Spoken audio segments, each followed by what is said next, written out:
Naam, assalamu alaikum azizi mtazamaji, ni matumaini yangu ya kwamba ubuheri wa siha popote ulipo, na karibu kwenye taarifa zetu za upeo wa TV47 jioni ya leo, ikiwa ni siku ya mwisho ya mwezi huu wa 4 wa mwaka 2025. Kuna mengi tu mtazamaji ambayo yamekuwa yakitukia, na tuko hapa tukupashe kadri jinsi ambavyo taarifa hizi zimekuwa zikichipuka, lakini mwanzo tupate baadhi ya yaliyomo.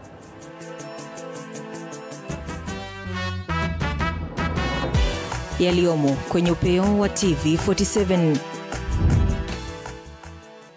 Mahakama Kuu yabatilisha uamuzi wa awali ulioharamisha maandamano jijini Nairobi, ikisema maandamano ni haki katika katiba. Chama cha mawakili nchini Kenya chashtumu ukatili wa polisi kwa waandamanaji, kikiomba wawajibishwe kisheria. It's worrisome that the national security organs, especially the police, have an obscure understanding of their allegiance, which lies with the nation and the constitution, not with regimes or their leaders. Hofu yaendelea kutanda Ng'ata Barikoi, huku waziri wa usalama akisema uchunguzi wa kina kuhusu mauaji unaendelea. Na naibu chansela wa chuo kikuu cha Kenyatta, Profesa Paul Wainaina, arejea afisini baada ya kupata nafuu mahakamani.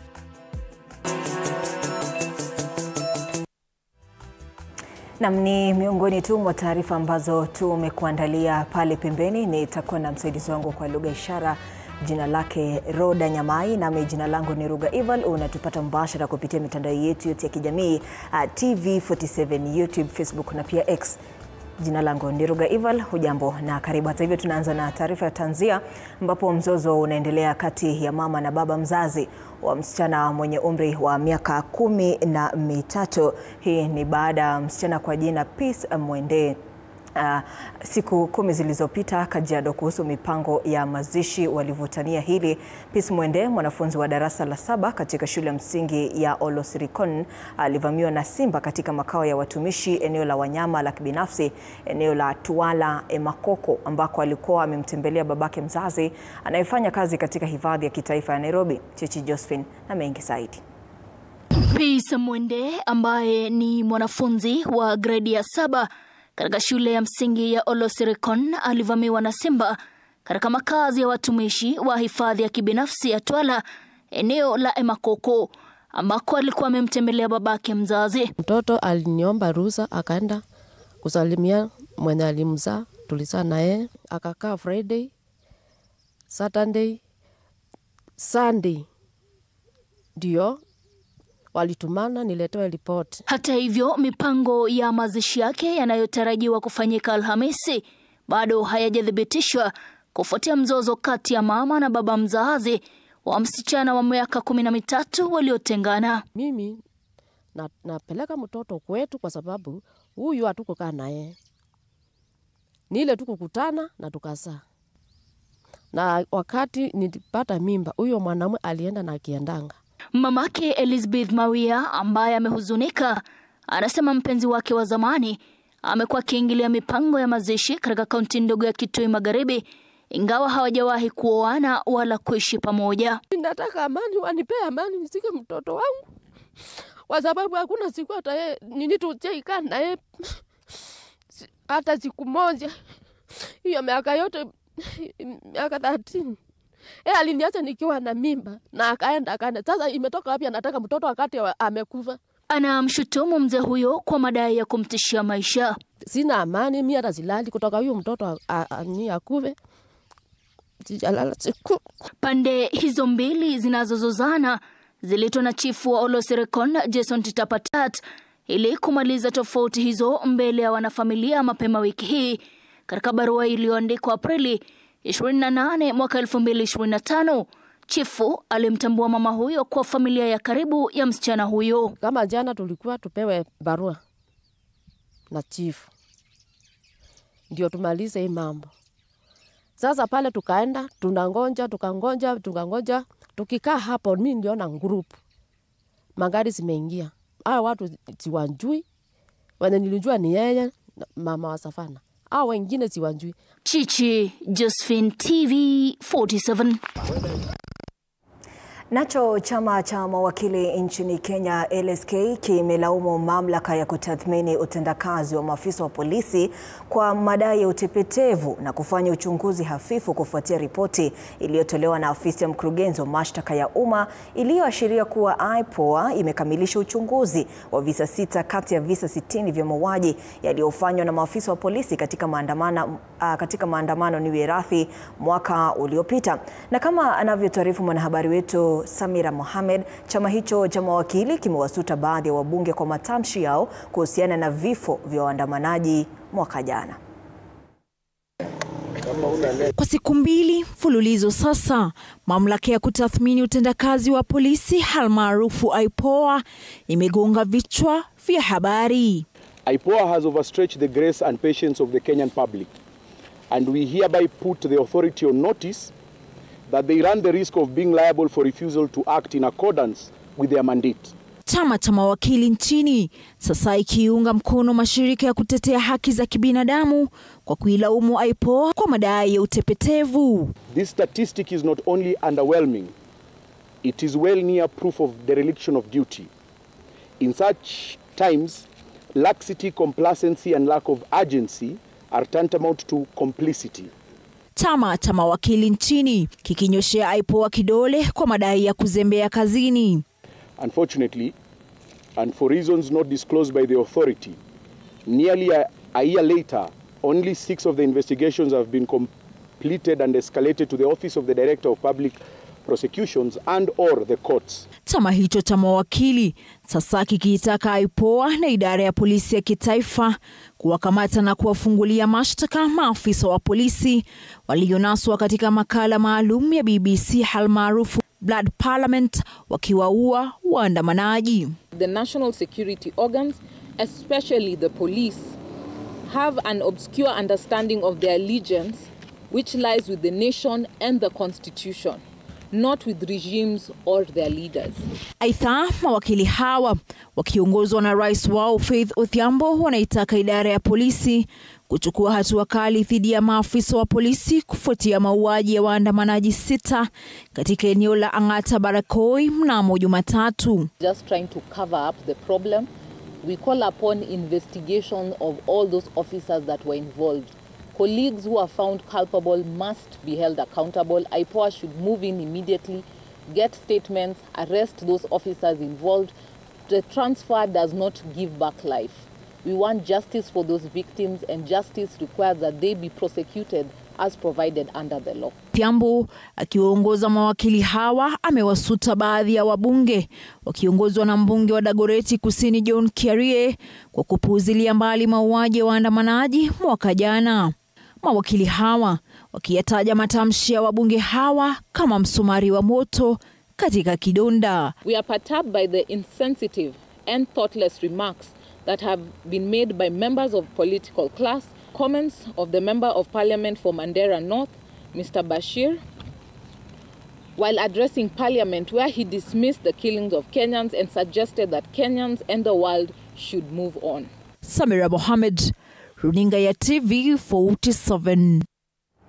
Kwa upande mwingine sasa, mahakama kuu imesema kuwa amri ya kupiga marufuku maandamano katikati ya jiji la Nairobi ni kinyume na sheria na katiba, huku waliowasilisha kesi hiyo mahakamani wakitazamia kupokea kima cha shilingi milioni 2.2. Mwanahabari wetu Elizabeth Atieno na uketo wa taarifa hii. Mwezi wa Juni mwaka 2024, jiji la Nairobi liligubikwa na wingu la vitoza machozi, huku waandamanaji wa kizazi cha Gen Z na maafisa wa usalama wakilumbana. Kwa upande mmoja, waandamanaji walitaka mswada tata wa fedha wa mwaka 2024 ufutiliwe mbali, huku maafisa wa usalama wakipania kuwatawanya waandamanaji hao.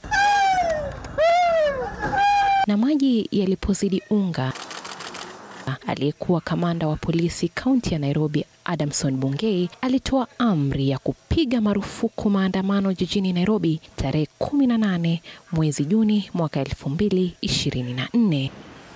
Ila Jumatano ya leo, amri hii imebatilishwa na Mahakama Kuu kupitia Jaji Bahati Mwamuye aliyedokeza kuwa amri hiyo ni kinyume na haki za maandamano jinsi ilivyo kwenye katiba.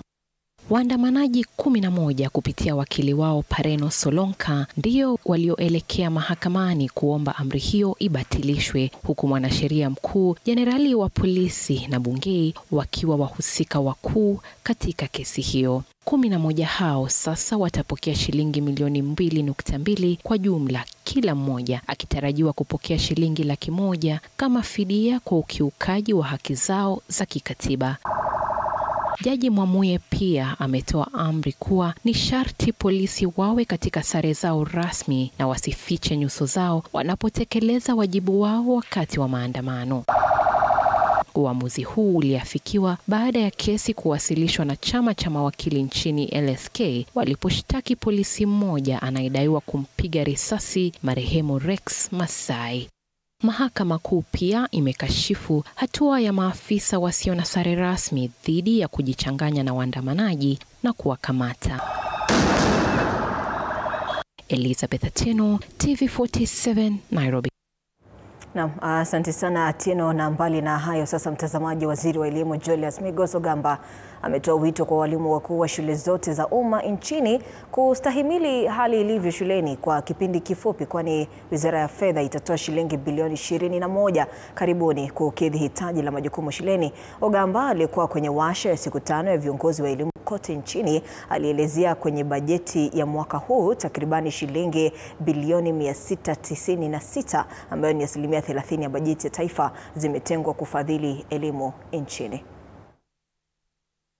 Today our teams are there trying to push to see whether we can have the capitation released, and it's going to be released anytime because, as you are aware, because of the competition of the limited resources, the release of the exchequer sometimes delays, but we are working to ensure that the capitation for this term is released as soon as possible, and we'll be able to inform you once that is done. The levies are illegal. In fact, you call them illegal fees. They are illegal.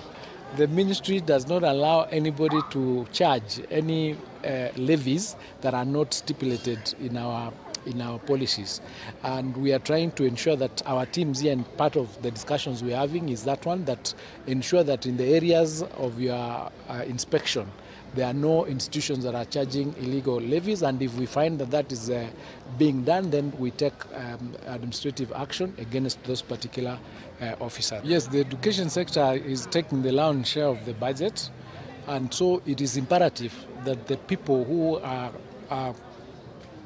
are running that institutions, who have given the responsibility of ensuring that the resources are applied for the purpose for which they are meant, are actually hands-on, so that we ensure that we reduce wastage, we reduce leakages, we reduce any misuse or misappropriation of funds, so that we ensure that we are achieving that much more with that resource. Na sasa tukiangazia taarifa nyingine inayohusiana na elimu, Profesa Paul Wainaina amerejeshwa ofisini kuendelea kuwa naibu chansela wa Chuo Kikuu cha Kenyatta. Hii ni baada ya uamuzi wa mahakama ya ajira na mahusiano ya leba. Wainaina alikuwa kwenye likizo ya lazima iliyoanza mwezi Aprili mwaka jana, ambayo ilitarajiwa kukamilika tarehe 30 mwezi wa Januari mwaka huu ni wirathi, lakini baraza la chuo kikuu likaongeza muda huo likidai kuwa alikuwa na siku nyingi za likizo na kumteua Profesa Washeke Wanjohi kuhudumu kama naibu chancellor wa chuo hicho. Wainaina alipinga uamuzi huu mahakamani akitaka kurejeshwa kazini na kufutilia mbali kwa tangazo la Tume ya Huduma za Umma yani PSC la kutafuta naibu chancellor mpya wa chuo hicho. Mahakama ilitoa uamuzi ikibatilisha uamuzi wa baraza la chuo kikuu cha Kenyatta na kuamrisha kurejeshwa kwa Wainaina kama naibu chancellor. Kurejea kwake kumepokelewa kwa furaha miongoni mwa wafanyakazi na pia wanafunzi ambao walikuwa wamekusanyika chuoni humo kumkaribisha. If it was on disciplinary, it would have been very difficult for me to come back. But there was nothing they could look at and say, we are going to accuse you on this one. I was fearing that probably the court will also be compromised, but I want to repeat, we have a judge who could not be compromised. I have no bitterness. I don't look back. Whatever has happened, it is under the bridge. In this university, we have never had a council that meddles with the affairs of management. In fact, I want to call the authorities that be that the Council for Kenyatta University, especially the chair, has indulged into politics in this university. And we are calling upon him to toe the line or leave this university.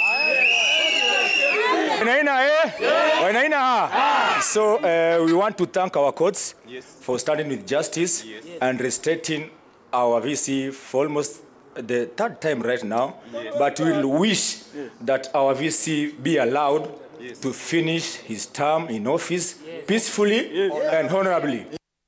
Kwingineko, Rais William Ruto ametangaza vyuo vipatavyo 23 ambavyo vilikuwa vimetangazwa kufilisika kwa sababu ya mrundiko wa madeni vimeanza kunawiri. Akizungumza katika chuo kikuu cha Cooperative, Rais William Ruto amesema vyuo hivi vimekuwa vikitaabika na madeni kwa zaidi ya miaka miwili, hali iliyotishia kufungwa kwake, lakini sasa jitihada za kuhakikisha ustawi wavyo umepata mwanga. We have developed alternative financing mechanisms that do not take the country the route of loans that could endanger the future of our country. And I have been resolute in saying that we must find alternative financing mechanisms. Today, you have heard the announcement in our housing fund program. We have decided as government to support the education sector with student hostels. And Cooperative University is going to be a beneficiary. We're going to have a hostel facility here. Eneo la Mlima Kenya linatarajiwa mwezi Juni mwaka huu kuidhinisha chaguo lake la mgombeaji wa urais upinzani katika kikao ambacho kitahudhuriwa na vigogo wa kisiasa mlimani wakiwemo Rigathi Gachagua, Martha Karua na wengine. Lengo la kikao cha Limuru 3 awamu ya pili ni jinsi ya kuunganisha eneo la Mlima Kenya kisiasa na kuidhinisha mgombeaji urais, huku macho yote sasa yakielekezwa kwa Rais mstaafu Uhuru Kenyatta iwapo atakabidhi uongozi mlimani. Apollo Kamao na mengi zaidi.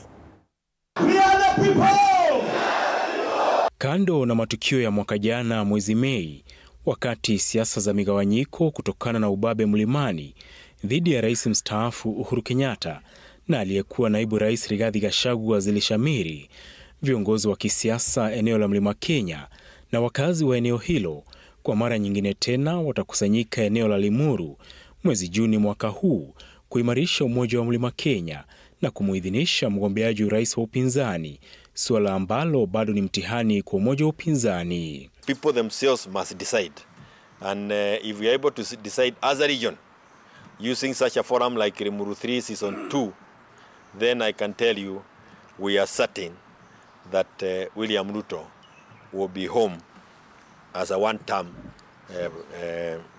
leader of this nation. Waandalizi wa kikao hicho kutoka vyama tofauti wakiongozwa na katibu mkuu wa chama cha Jubilee Jeremiah Kioni wakiwaalika vigogo wa kisiasa mlimani, kando na mwaka jana wakati Uhuru Kenyatta, Martha Karua na Jeremiah Kioni hawakuwa wanapatana, kwani Gachagua alisema ni yeye kiongozi wa mlima. We will be inviting all other political parties that have leadership in that region so that we again remain clear that the most important aspect before us as a region and as a country is Ruto must go. Tangu Gachagua na Karua kuzika tofauti zao, macho yote sasa yanaelekezwa kwa Rais mstaafu Uhuru Kenyatta iwapo atahudhuria na kukabidhi uongozi wa mlima.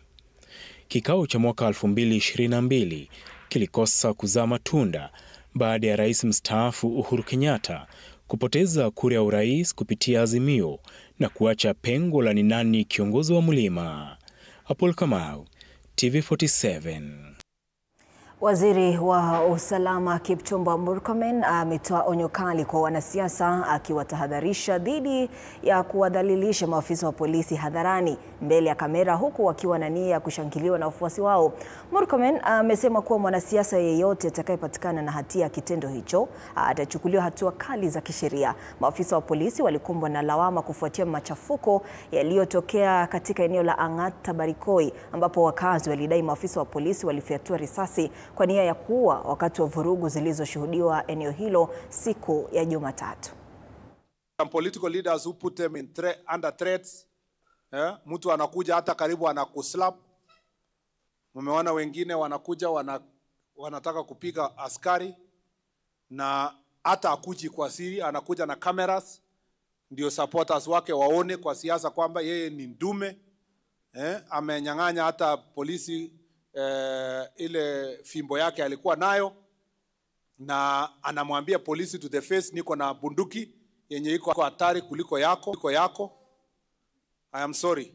I want to tell my officers, I feel very embarrassed kuona kwamba you are actually being abused instead of being appreciated kwa ile sacrifice wanafanya kama polisi.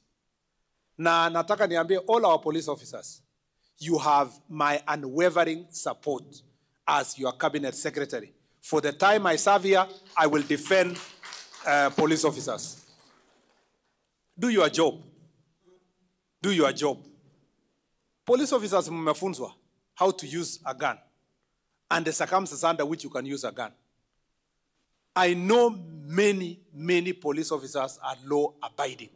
Very few can be accused of misusing their gun. Na kwingineko, mtazamaji, Rais William Ruto ametangaza kuongezeka maradufu kwa mapato ya akiba ya bima ya uzeni yani NSSF baada ya mswada wa mwaka 2023 ambao ulifuatia kuongezwa kwa kiwango cha ukusanyaji huo, yani bilioni 280 zikikusanywa chini ya miaka miwili. Akizungumza katika hafla ya kuidhinishwa kwa chancellor mpya wa chuo kikuu cha Cooperative, Rais William Ruto amesema mapato haya yanatarajiwa kuongezeka hata zaidi kufikia mwisho wa mwaka huu na hata kuzidi kiwango cha ukusanyaji wa NSSF tangu kuzinduliwa kwake miaka 60 iliyopita. Vile akisema taifa linatarajia kukusanya jumla ya trilioni 1 kufikia mwaka 2027. Aidha, Kenya bado ndilo taifa linalokusanya asilimia ndogo ya bima ya uzeeni Afrika Mashariki, ikikusanya jumla ya asilimia 12. Mataifa ya Tanzania, Ethiopia na Uganda yakikusanya asilimia 20, 16 na 15 kwa usanjari huo kama akiba uzeeni kutoka kwa mshahara. In Kenya, we were saving 200 shillings. And it was supposed to be okay. And I was supposed to do nothing about it. Really? So, we made the right decisions. Today, every Kenyan is saving 6% of their salary. And every employer is saving on behalf of their employees 6% of their salary. And look, I will give you some statistics. You can go and account a check. From independence up to 2023, we saved 320 billion in 60 years, right? But in just 2 years, from 2023 up to 2025, today,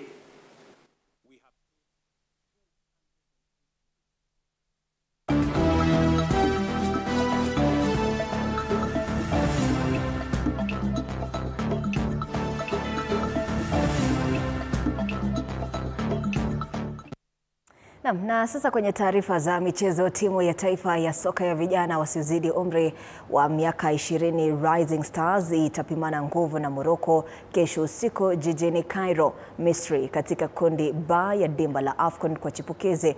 Mwanamichezo wetu Fred Arocho amekita kambi kwenye taifa la Farao na ametuandalia taarifa ifuatayo.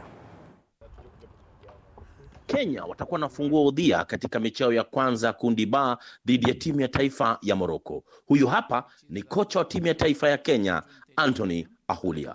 Inafaa tu defend vizuri, tufunge mabao vizuri, pia tuweze kuwa transition yetu in terms of tukipata ball na tukipata ball pia inafaa ikuwe tu vizuri kwa because in top level footballer.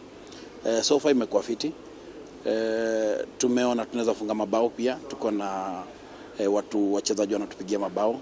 Tuliona makosa yenye tulifanya and there was just some few errors and I think tulicorrect hiyo and sasa hii focus iko kwa championship. So tutajaribu kabisa makosa yenye tulifanya huko tusiisi apply huko.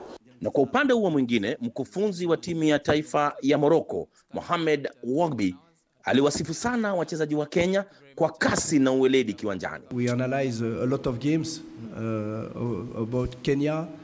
They want to play, they try to play. They have very good players, two midfield with a lot of quality, a lot of ability under pressure. You have a very good striker, you are very good wingers. What I know about Kenya, I know it is a very good team. We saw a lot of video of them, a lot of games of them. It's a strong team, defense or midfielder or attacker. This is it will be a good game tomorrow. It's gonna be a difficult game for us. Mechi hiyo ya ufunguzi itachezwa hiyo kesho mida ya saa 3 usiku masaa za Kenya. Siku 3 baadaye timu ya taifa ya Kenya watakuwa naingia ugani dhidi ya timu ya taifa ya Tunisia kabla ya kutamatisha mechi za makundi kwa kuweza kugaragazana na timu ya taifa ya Nigeria ambayo ni bingwa mara 7 wa kombe hili. Baada ya maandalizi ya miezi kadhaa, Kenya wanaingia ugani dhidi ya timu ya taifa ya Morocco katika mechi ya ufunguzi. Swali ni je, tuko tayari kuingia katika meza ya mabingwa wa kandanda Afrika? Nikiripotia TV47, ni mimi wako Fred Arocho nikiwa Cairo, Misri. Naam, asante sana Fred Arocho, tukimpokea moja kwa moja kutoka mji wa Cairo. Tuangazie taarifa nyingine. Miamba wa soka nchini Gor Mahia watamenyana na wapinzani wao Kariobangi Sharks katika mchuano wa robo finali la kombe la FKF ambalo litasakatwa Alhamisi jioni ugani Dandora jijini Nairobi. Kogalo walijikatia tikiti ya kushiriki katika raundi hii baada ya kuwabwaga Bandari FC mabao 2 kwa mtungi katika mechi ya raundi ya 16, huku Kariobangi Sharks ikitandika Denmark FC mabao 3 kwa 1. Sharks watakuwa wanalenga kulipiza kisasi baada ya Gor Mahia kuwalaza mabao 3 kwa 1 katika mechi ya ligi kuu ya FKF mapema mwezi huu. Haya kijiri, michuano mingine ya robo finali itashuhudiwa Nairobi United ikimenyana na Kakamega Homeboys kabla ya Murang'a Seal kuwakaribisha Ulinzi Stars FC katika uwanja wa Sports Pesa Arena mjini Murang'a.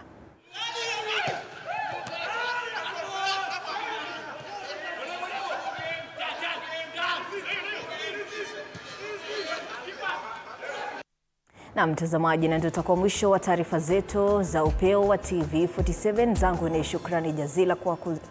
shukrani jazila niwe radhi kwa kuzidi kuchagua na kutazama runinga ya TV47 pale pembeni. Nimekuwa na msaidizi wangu kwa lugha ishara, jina lake Roda Nyamai, nami jina langu ni Ruga Ival. Hadi siku nyingine panapo majaliwa, kwa heri ya kuonana. Siku